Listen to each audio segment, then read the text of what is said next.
What's your name and what do you do? Do we have to do that?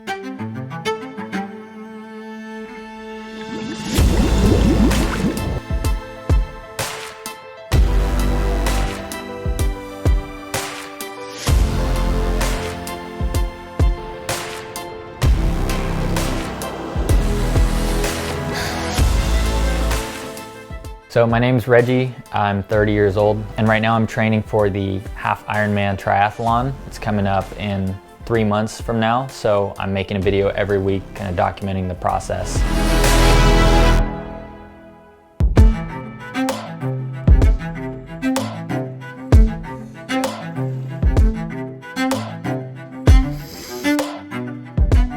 Almost there, 10 seconds.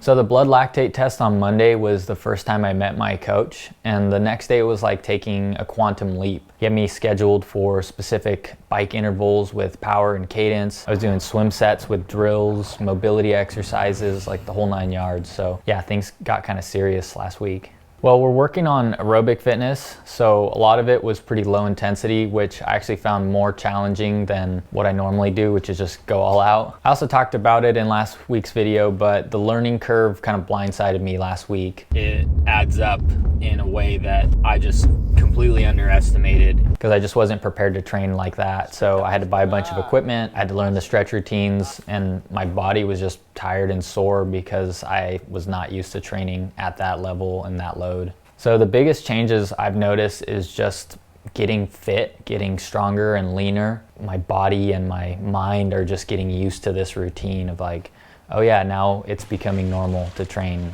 10, 12 hours a week. That was a hard adjustment phase where like you can watch week 1, I'm like, I don't even want to go to the pool.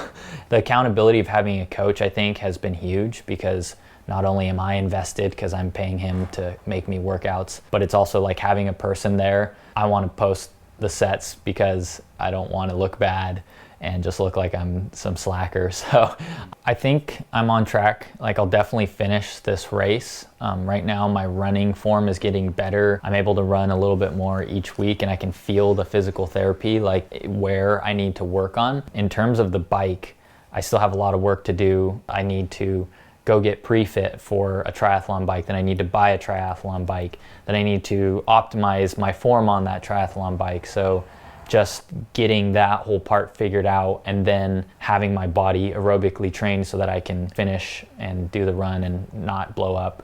There's a lot of work to do still. So new insight, I had a deep tissue massage earlier this week. So after that, I really wanted to roll out my hamstrings, and I figured out that if I used my yoga block and elevated my 3-inch massage ball, that it was a game changer. I can spend like an hour just rolling on my hamstrings. That's how tight they feel. But I never thought I needed to work on that part of my posterior chain muscles, like the calves and the hamstrings. Because anytime I would jump on the foam roller, I just couldn't get deep. So I just assumed they didn't need to be rolled. Also, training on the indoor trainer has been amazing because it saves me time. Like I can work at my desk and type and stuff. But it also makes the intervals super consistent. You can just dial up and down the watts on erg mode and you get this perfect graph if you're doing intervals when you're done of like up to 260 down to 130. So that's been a game changer, indoor training. And then we should end it with something that kind of like closes it, right? Thanks for the time. Thank you for coming in and No, we can't do it. Hopefully you guys are enjoying this series. Give it a like if you are, and subscribe to the channel if you want to see the rest of it. All right, thanks.